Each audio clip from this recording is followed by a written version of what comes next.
Good morning बच्चों, this is Pratima Jaiswal, your science teacher. Today's class 5th online class subject science. बच्चों we are learn chapter 4. 2 videos produced. आपको जो 2 video वो post की जा चुकी है, इसकी जो पार्ट फर्स्ट और पार्ट सेकेंड, और आज हम क्या पोस्ट करेंगे पार्ट थर्ड वीडियो.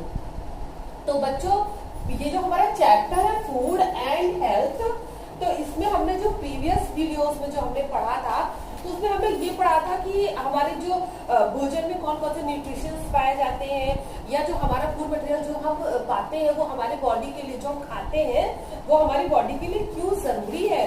क्योंकि आपको तो पता है कि भोजन जो हमारी बॉडी के लिए बहुत जरूरी है, क्योंकि जो हमारा फूड मटेरियल है वो हमें एनर्जी देता है. जो हमारी बॉडी के विभिन्न ढेर सारे जो फंक्शंस है, हमारी बॉडी में जो ढेर सारे फंक्शंस काम करते हैं, तो उन फंक्शंस में जो एनर्जी लगती है, जो एनर्जी उन फंक्शन के लिए जरूरी होती है, वो हमें कहाँ से मिलती है बच्चों? हमें फूड से मिलती है. और फूड में जो है बहुत तरह के जो न्यूट्रिशंस पाए जाते हैं. तो हमने ये पढ़ा था पिछले चैप्टर में कि फूड में कौन कौन से न्यूट्रिशंस पाए जाते हैं, उनका क्या क्या कार्य है, कौन से न्यूट्रिशन बॉडी में किस तरह से हेल्प करता है, और बैलेंस डाइट के बारे में हमने पढ़ा था. ठीक है, सभी को याद है ना?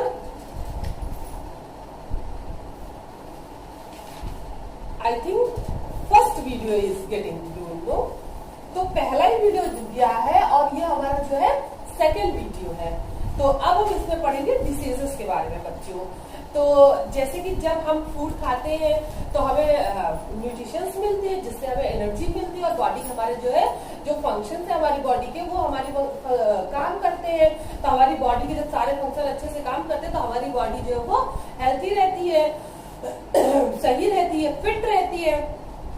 तो बच्चों अब न्यूट्रिशंस ना मिलने से हमारी बॉडी में क्या क्या प्रॉब्लम हो सकती है उसके बारे में अब हम पढ़ेंगे. अपने ये जो टॉपिक है हमारा डिसीजेस, इसमें हम पढ़ेंगे कि न्यूट्रिशन मिलने से हमारी बॉडी को क्या क्या नुकसान हो सकता है बच्चों. तो देखिए, health is a defined as state of completely physical and mental wellbeing. तो बच्चों जो हमारा जो स्वास्थ्य है वो जब हम कंप्लीटली फिजिकल और मेंटली जब फिट रहेंगे तभी हम कह सकते हैं कि हम स्वस्थ हैं.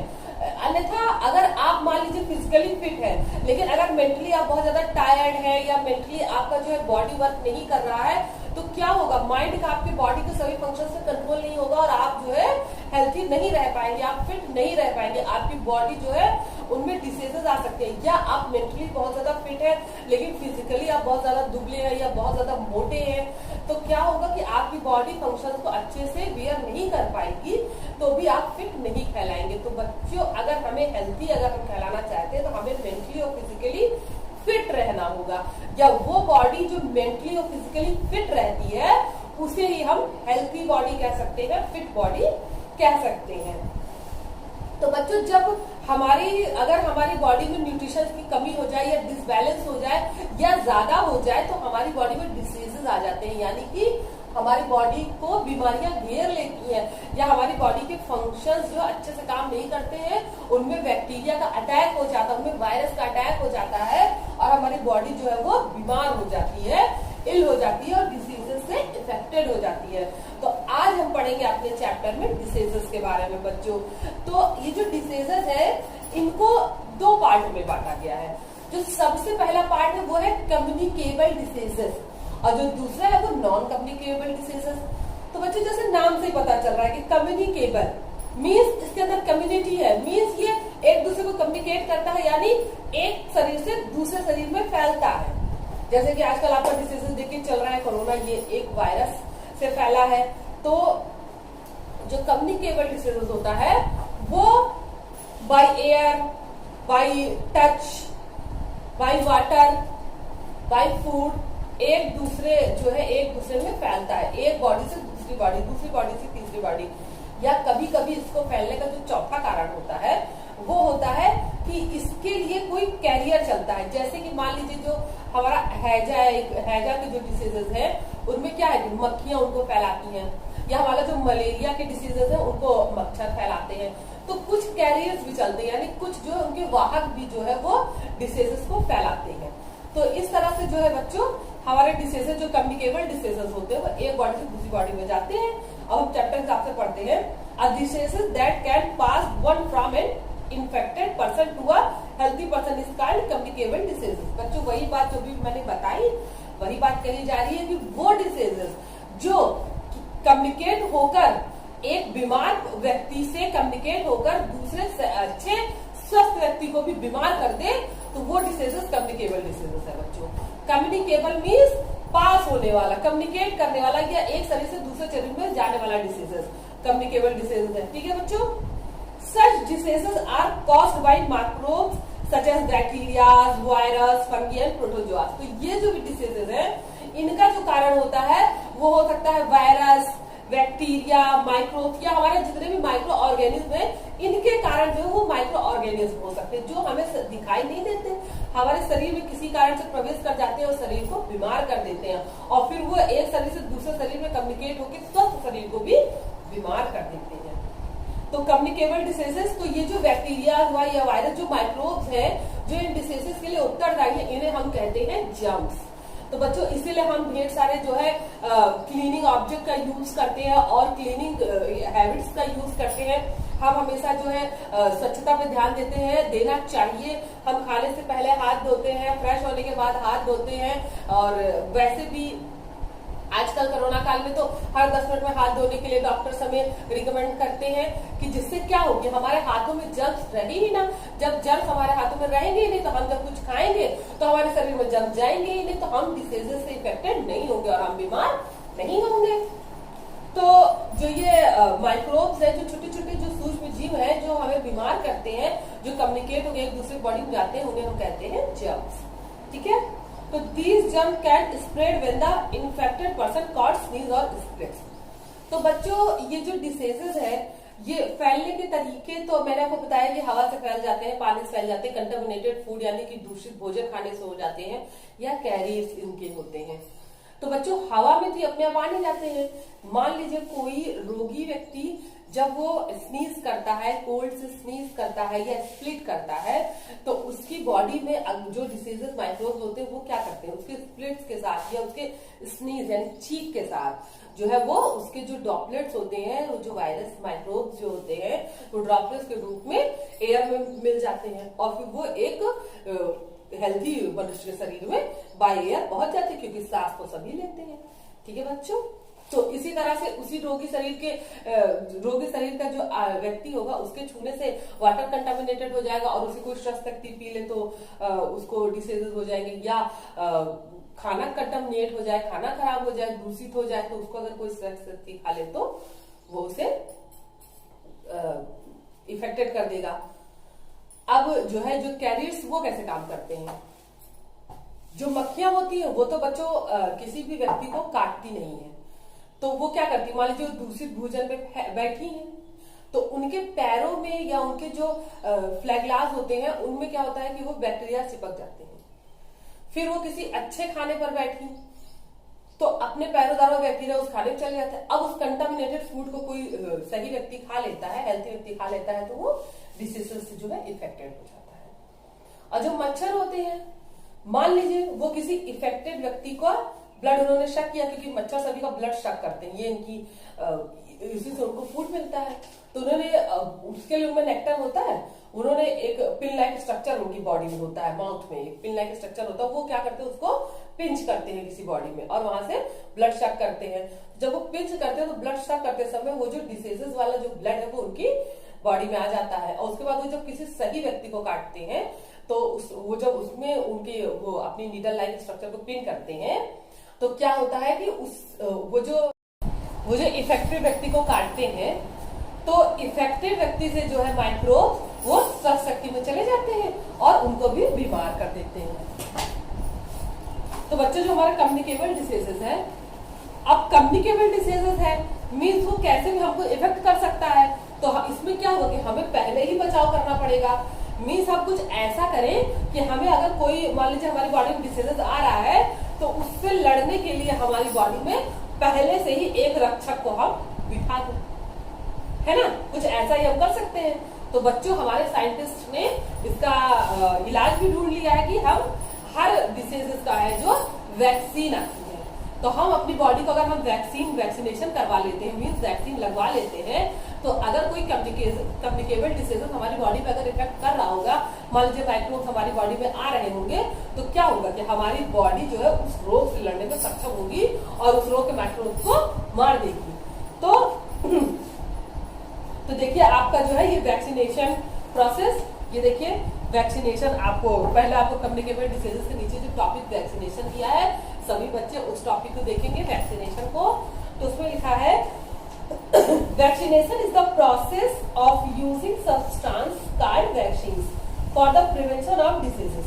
तो बेटा वैक्सीन वो सब्सटेंस है जो डिसीजेस से बॉडी को प्रिवेंट करती है, यानी बॉडी को डिसीजेस से बचाती है। ठीक बच्चों,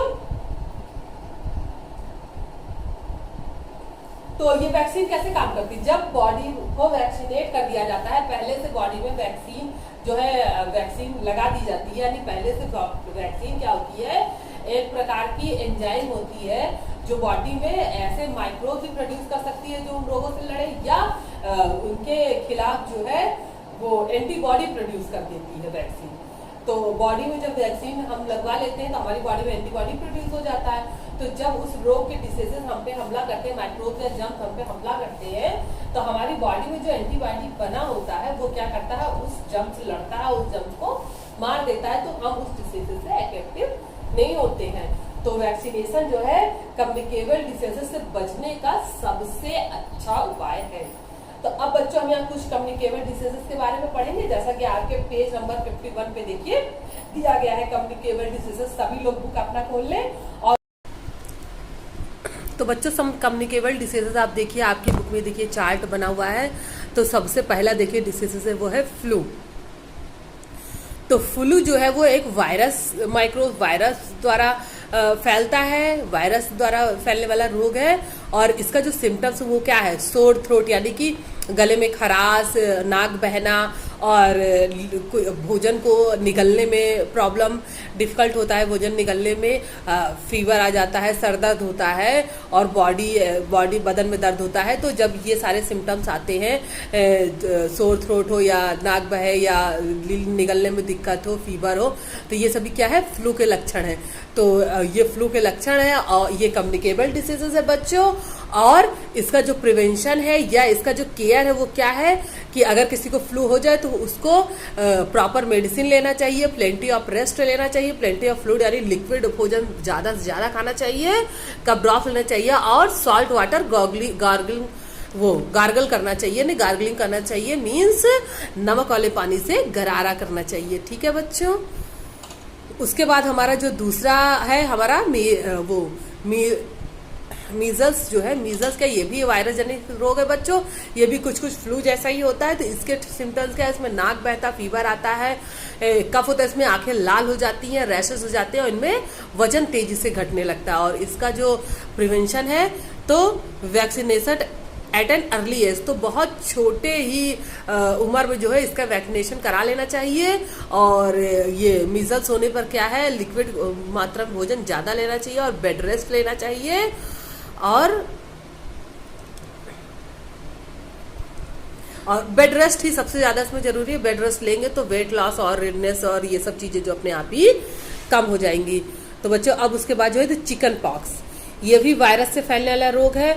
हमारे जो है ज्यादा से ज्यादा जो भी हमारे कम्युनिकेबल डिसीजेज है वो लगभग वायरस से ही फैलते हैं, कभी कभी बैक्टीरिया और प्रोटोजोआ से भी फैलते हैं, लेकिन वायरस से फैलने वाले रोग जो है ज्यादा ही जानते हैं हम लोग। तो ये जो चिकन पॉक्स है ये भी वायरस से फैलने वाला रोग है बच्चों। तो इसमें क्या होता है, फीवर होता है, हेडेक होता है, गले में खराश होती है, थकान रहती है, रैशेस आ जाते हैं बॉडी में और जो त्वचा है वो एकदम रैसेस, जो स्किन रैसेस होते हैं वो एकदम सूख के, धीरे धीरे सूख के उसमें एकदम परत टाइप की पड़ जाती है। तो इसका जो है, इसका जो प्रिवेंशन है वो है वैक्सीनेशन। इसका तो बच्चों चिकन पॉक्स का जो है टीका जो है अर्ली एज में ही लगवा लेना चाहिए, जब बच्चे छोटे रहते हैं तभी लगवा लेना चाहिए। और मेडिसिन इनकी यूज की जाती है, हर साल जो है इनकी मेडिसिन बच्चों को दी जाती हैं जिससे कि चिकन पॉक्स ना हो। उसके बाद जब चिकन पॉक्स हो जाता है तो उसमें क्या करना है, बच्चों को कूल बाथ ठंडे पानी से ठंडा बॉडी को कूल रखना चाहिए, ठंडा रखना चाहिए, एंड बेड रेस्ट और बेड रेस्ट पे रखना चाहिए। और rashes should not be scratch, और रैशेस को जो रैशेस पड़ जाते हैं चिकन पॉक्स के समय में स्किन पे, उसे जो है स्क्रेच नहीं करना चाहिए, खुरचना नहीं चाहिए, ठीक है। वरना वो वहाँ से जो जब रैशेस को स्क्रैच करें तो वहाँ से फ्लड टाइप का जो एंजाइम टाइप में वाटरली एंजाइम निकलता है, वो फैल कर और स्किन को इफेक्ट कर सकती है और ज़्यादा रैशेस बना सकती है, इसलिए उनको खुरचना नहीं चाहिए, ठीक है बच्चों। अब उसके बाद जो हमारा ये है कालरा। कालरा बेटा बैक्टीरिया से फैलने वाला रोग है। तो इसमें जब कालरा किसी को हो जाता है तो उसमें क्या सिम्टम दिखाई देते हैं, वॉमिटिंग, डिहाइड्रेशन और डायरिया का सिम्टम हमें दिखाई देता है। उनको वॉमिटिंग होती है, डिहाइड्रेशन होता है, ठीक है। तो इसमें क्या है, बहुत ज़्यादा पानी पिलाना चाहिए और दवा लेनी चाहिए, ठीक बच्चों। अब इसके बाद हमारा मलेरिया। मलेरिया जो वो प्रोटोजोआ से फैलने वाला रोग है। इसमें क्या है कि इसमें कैरियर द्वारा ये फैलता है, ठीक, मच्छरों द्वारा फैलता है। तो इसके सिम्टम्स क्या, फीवर होता है और बहुत ठंडी, चिल्स यानी ठंडी लग के बुखार आ जाता है, और हेडेक हो जाता है, और पसीना बहुत आता है, और ठंडी लग के बुखार आता है, पसीना आता है, और प्लस वॉमिटिंग होता है, और बदन सर दर्द करता है। तो इसका क्या प्रिवेंशन है, medicine to be taken on time. इस मलेरिया में हमें जो है समय से मेडिसिन लेना चाहिए, समय समय पर प्रॉपर मेडिसिन लेना चाहिए, ग्लूकोज चढ़ाने की जरूरत पड़ती है, ड्रिप्स लेना चाहिए, और मलेरिया के जो रोगी हैं उनको मॉस्किटो किलर, मॉस्किटो रिपेलेंट का यूज़ करना, मॉस्किटो रिपेलेंट क्रीम वगैरह का यूज़ करना चाहिए, जिससे कि वो मच्छरों को अवॉइड कर सके या मच्छरों को अपनी बॉडी से कनेक्ट होने से बच सके, ठीक है। तो स्वस्थ व्यक्ति को भी मच्छरों से बचने के लिए मॉस्किटो रिलीवेंट्स या इन सब चीज़ों का यूज़ करना चाहिए। मच्छरों के संपर्क में नहीं आना चाहिए, मच्छरों को पैदा नहीं होने देना चाहिए, मच्छरों को पैदा होने वाले स्थान को नष्ट कर देना चाहिए। जैसे जहाँ पानी इकट्ठा होता है, मच्छर वहीं इकट्ठा होते हैं, वहीं पैदा होते हैं। तो अगर कहीं पानी रुका हुआ पानी है तो वैसे प्लेस को डिस्पोज कर देना चाहिए, पानी को डिस्पोज कर देना चाहिए, जिससे कि मच्छर के अंडे उसमें पनप ना सके, ठीक है बच्चों। उसके बाद टाइफाइड। टाइफाइड भी बैक्टीरिया से फैलने वाला रोग है। इसमें क्या होता है, हेडेक होता है, बॉडी दर्द करती, फीवर हो जाता है, और डायरिया हो जाता है, बॉडी डिहाइड्रेटेड होने लगती है। तो इसका प्रिवेंशन बच्चों, टेक मेडिसिन। इसमें मेडिसिन भी लेना चाहिए, ड्रिप भी लेना चाहिए, और प्लस पानी पर्याप्त मात्रा में उबला पानी पीना चाहिए, और बिना तला बिना भोजन और बिना मसालों का भोजन खाना चाहिए। टोटल बेड रेस्ट लेना चाहिए टाइफाइड में। सबसे पहले तो टाइफाइड में बेड रेस्ट लेना चाहिए, और पानी और पर्याप्त मात्रा में भोजन लेना चाहिए, और दवाओं और ड्रिप का भी प्रयोग करना चाहिए। तो बच्चों, ये तो हमारा कम्युनिकेबल डिसीजेस था। अब हम कुछ नॉन कम्युनिकेबल डिसीजेस के बारे में पढ़ेंगे। हाँ, तो बच्चों हम नॉन कम्युनिकेबल डिसीजेस के बारे में पढ़ेंगे। तो जो नॉन कम्युनिकेबल डिसीजेस होता है बच्चों, वो किसी एक बॉडी से दूसरी बॉडी में इफेक्ट नहीं करता है। मींस जैसे कम्युनिकेबल डिसीजेस था तो वो किसी इफेक्टेड बॉडी से बाई एयर, बाई वाटर या किसी कैरियर के माध्यम से दूसरी बॉडी को इफेक्ट करता था। तो उसमें क्या होता था कि एक बॉडी इफेक्ट होती थी और उससे जो है दूसरी बॉडी इफेक्ट होती थी। तो इसमें हमारा वायरस, बैक्टीरिया, प्रोटोजोआ ये सब जिम्मेदार होते थे। लेकिन जो नॉन कम्युनिकेबल डिसीजेज है बच्चों, उसमें बॉडी अपने आप ही डिसीजेज से इफेक्टेड हो जाती है। तो इसका रीजन ये हो सकता है कि हमारी बॉडी में जब न्यूट्रिशन की कमी होती है तो हमारी बॉडी डिसीजेस से इफेक्टिव हो जाती है, और उसे नॉन कम्युनिकेबल डिसीजेस कहते हैं, ठीक है बच्चों। तो जैसे चैप्टर में हम पढ़ते हैं, a diseases that can not be passed on from an affected person to a healthy person called non communicable diseases. तो इसमें क्या है कि एक स्वस्थ व्यक्ति जो है वो डिसीजेस व्यक्ति में अपने आप ही चेंज हो जाता है, तो उसे हम नॉन कम्युनिकेबल डिसीजेस कहते हैं। तो बच्चों, ऐसी डिसीजेस जो होती है वो खाने में भोजन की कमी के कारण या भोजन की अधिकता के कारण ही फैलती हैं। मीन्स खाने में भोजन या तो कम हो जाता है तो ऐसे डिसीजेस फैलते हैं, या खाने में भोजन बहुत ज्यादा हो जाता है तो ऐसे। मतलब खाने में न्यूट्रिशन ज़्यादा बहुत कम हो जाता है तो ऐसे डिसीजेस फैलते हैं, या खाने में न्यूट्रिशन बहुत ज़्यादा हो जाता है तो ऐसे डिसीजेस फैलते हैं। तो कुछ नॉन कम्युनिकेबल डिसीजेस के बारे में बच्चों हम पढ़ेंगे। हम पेज नंबर 52 पे आप सभी लोग खोलिए। द फॉलोइंग टेबल, एक टेबल दी गई है जिसमें डिफेंसी डिसऑर्डर, सिम्टम्स और food source of that nutrients, तो उसमें उस डिसीजेस का नाम दिया गया है, उसके सिम्टम दिए गए हैं और कौन से न्यूट्रिशंस द्वारा उसका हम इलाज कर सकते हैं, कौन से न्यूट्रिशंस द्वारा हम उससे बच सकते हैं, ये आपको उस टेबल में दिया गया है। सभी बच्चे वो टेबल खोलिए पेज नंबर 52 पर। तो देखिए बच्चों, डिफेंसी डिसऑर्डर में देखिए सबसे पहला जो है हमारा जो डिसऑर्डर वो है एनीमिया। एनीमिया यानी आयरन डिफिशिएंसी। शरीर में आयरन की कमी होने पर, बॉडी में आयरन की कमी होने पर एनीमिया डिसीज हो जाता है। तो बच्चों एनीमिया के सिम्टम्स क्या है? वीकनेस, फटीग्यू और डिफिकल्टी ऑफ ब्रीथिंग, तो सांस लेने में दिक्कत होती है, वीकनेस होता है। जो बॉडी एनीमिया से ग्रसित होती है उनको क्या होता है कि फटीग्यू होता है, बहुत ज्यादा वो वीक हो जाते हैं और उनको सांस लेने में बहुत ज्यादा तकलीफ होती है, कमजोरी सी लगती है, वो थोड़ा भी चलने पे थक जाते हैं। तो इसका जो फूड सोर्स है एनीमिया को दूर करने के लिए जो फूड सोर्स है वो है रेजिन्स, यानी कि हमारे वो किशमिश, एप्रिकोट, अखरोट्स। एप्रिकोट्स मीन्स अखरोट, दूध, मीट मीन्स प्रोटीन के सोर्स जो है वो एनीमिया को दूर रखने में मदद करते हैं, या और ग्रीन वेजिटेबल्स, फ्रूट्स, ये सभी क्या है एनीमिया को दूर करते हैं। तो अगर कोई एनीमिक है, कोई बॉडी एनीमिक है तो उनको इन सब चीजों का ज्यादा से ज्यादा सेवन करना चाहिए। तो इसमें क्या होता है कि एनीमिया में ब्लड में हीमोग्लोबिन जो तत्व है उसकी कमी हो जाती है, ब्लड में आयरन की कमी हो जाती है। ठीक है बच्चों। अब दूसरा हमारा जो डिसीज है वो नाइट ब्लाइंडनेस। ये क्या होता है कि विटामिन ए डिफिशियंसी, मतलब बॉडी में विटामिन ए की कमी से नाइट ब्लाइंडनेस हो जाता है। तो नाइट ब्लाइंडनेस का जो सिम्टम है वो बेटा inability to seen in poor light और एट नाइट, तो रात में या कम रोशनी में जो है देखने में वो जो बॉडी नाइट ब्लाइंडनेस से इफेक्टेड होती है तो वो बॉडी जो है कम रोशनी में या रात के समय देख नहीं पाती, मतलब वो बॉडी जो है उस बॉडी की आईज जो है विटामिन ए की कमी से प्रॉपरली काम नहीं करती हैं। तो इसका जो है इसमें कौन कौन से न्यूट्रिशन बहुत ज्यादा लेने चाहिए, इसमें जैसे कि गाजर है, स्वीट पोटैटोज है, एनिमल लीवर है, रेड कैप्सिकम है, लैक्टिव्स है, ये सभी क्या है विटामिन ए के सोर्स है। इनमें विटामिन ए बहुत ज्यादा मात्रा में पाया जाता है। तो विटामिन ए की कमी से अगर किसी को नाइट ब्लाइंडनेस है तो ये सारे ऑब्जेक्ट जो है बहुत ज्यादा खाना चाहिए, यानी विटामिन ए खाने में बहुत ज्यादा खाना चाहिए।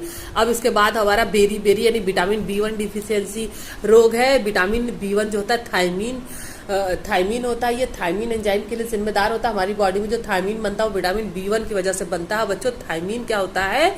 हमारी जो थायराइड ग्लैंड्स है उनमें जो एंजाइम सेक्रेट होता है जिससे हमारी बॉडी में डाइजेशन थायमीन में एक डाइजेस्टिव एंजाइम है, तो वो या तो बहुत कम बनने लगती है तो बहुत ज्यादा बनने लगता है जिसकी वजह से थायराइड हो जाता है। तो ये बेरी रोग है। तो बेरी में क्या होता है बच्चों? वेट लॉस हो जाता है। जो बॉडी वेरी से इफेक्टेड होती है उसको वीकनेस होती है, उसका हार्ट बीट लो हो जाता है, हमेशा थका रहता है और उसकी जो मसल्स फॉर्मेशन है उसके ग्रोथ इफेक्टेड हो जाते हैं। ठीक है बच्चों। तो इसका जो है इनमें जो फूड सोर्स हमें खाना चाहिए वो है बीन्स है, सीरियल्स है,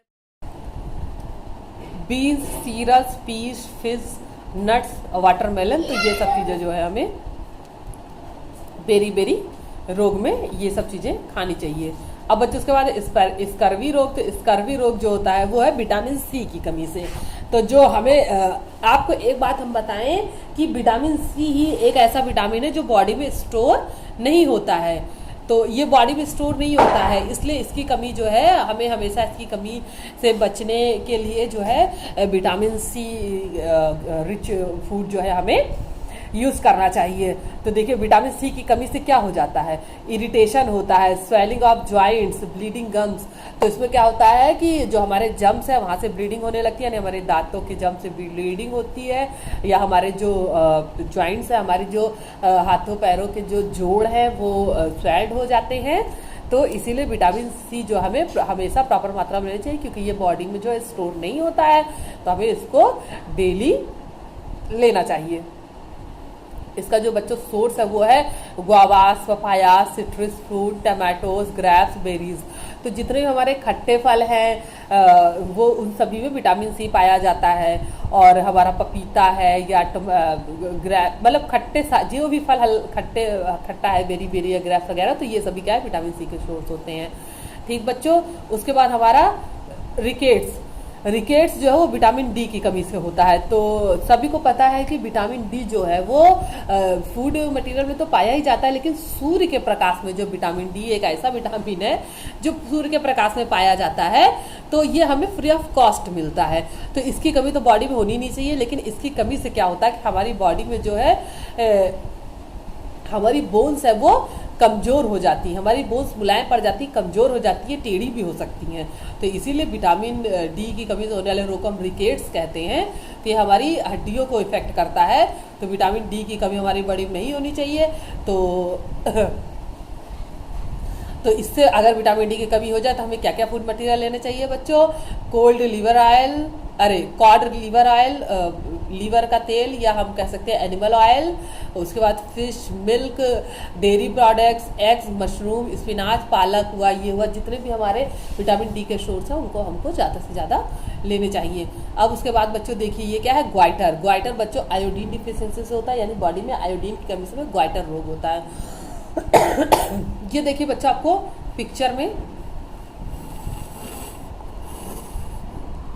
ये देखिए यहाँ पर, ये देखिए विटामिन सी की डिफिशिएंसी देखिए, गम ब्लीडिंग, वो टीथ से क्या हो रही है, ब्लीडिंग हो रही है। या देखिए ये विटामिन डी की डिफिशिएंसी से उसके बगल देखिए रिकेट्स, एक जो बच्चा है देखिए इसका जो लेग है ये ज्वाइंट स्वेल्ड हो गए हैं, तो ये पैर जो हमें टेढ़ा टेढ़ा लग रहा है।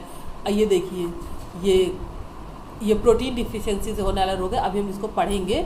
क्वाशिकोर है, इससे क्या होता है, सूखा रोग हो जाता है, इसमें पूरी बॉडी सूख जाती है और पेट निकल जाता है। ये देखिए ये ग्वाइटर रोग है, जो भी हम आयोडीन डिफिशिएंसी का ग्वाइटर रोग पढ़ रहे हैं। इसमें क्या हो जाता है, जो हमारी जो थ्रोट मसल्स होती हैं वो स्वेल्ड हो जाती हैं, गले की जो नसें हैं वो सूज जाती हैं। तो कुछ डिसीजेस के यहाँ जो फिगर्स दिए गए हैं जिन्हें हम यहाँ पढ़ रहे हैं, तो अब देखिए ये जैसे ग्वाइटर्स क्या होता है, आयोडीन डिफिशिएंसी होता है, आयोडीन की कमी से होता है। इसमें क्या होता है कि गले की जो मसल्स है वो सूज जाती हैं। ये देखिए डीफनेस, उससे बहरापन भी हो सकता है, थकान रहती है, और वेट गेन, बहुत ज़्यादा वेट गेन होता है, स्वेलिंग इन द नेक, और जो गले की नसें हैं वो फूल जाती हैं। तो इसके लिए हमें क्या खाना चाहिए, आयोडाइज्ड सॉल्ट, वो नमक खाना चाहिए जिसमें आयोडीन हो। और उसके बाद हमें बॉयल एग हो गया, स्ट्रॉबेरीज हो गई, योगर्ट हो गया, बेक्ड पोटैटोज।